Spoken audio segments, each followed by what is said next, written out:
अस्सलाम वालेकुम नाज़रीन, एनपीएस न्यूज़ में आपका इस्तकबाल है। मैं हूं आपका दोस्त मोहम्मद जावेद। हम रखिए खबरों पर नजर, आप रखिए खबरनामे।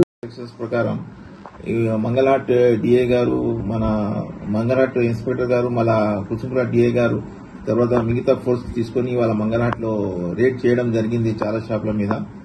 అందులో ఒక 2 షాపులు దొరికింది, ఒక 6 ఆఫీస్ దొరికినాయి. ఇంకా వాళ్ళ సోర్స్ కూడా పేరు చెప్పిండు, వాళ్ళని కూడా పట్టుకొస్తాం. ఇంకా ఇన్ఫర్మేషన్ ఉన్నది, గోదాం అక్కడ ఉన్నదని తెలిసింది, వాళ్ళని కూడా రేడ్ చేసి మేము పట్టుకొస్తాం.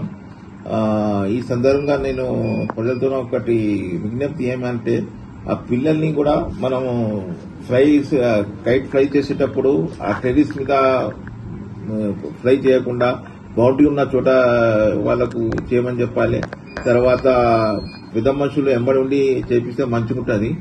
రెండోది ఏమంటే, ఒకవేళ ఈ చైనీస్ మాంజా ఎక్కడన్నా కైట్స్ లో యూజ్ చేస్తుండ్రు, ప్రజలు పీపుల్ కూడా యూజ్ చేస్తుంటే వాళ్ళని కూడా మేము పట్టుకొని కేసు చేస్తాం. ఎందుకంటే వాళ్లకు తెలుసు ఇది ప్రాణాపాయం ఉన్నది, కానీ వాళ్ళు మళ్ళా అట్లే చేస్తున్నారని చెప్పి వాళ్ళకు కూడా మనం కేసు రాస్తాం.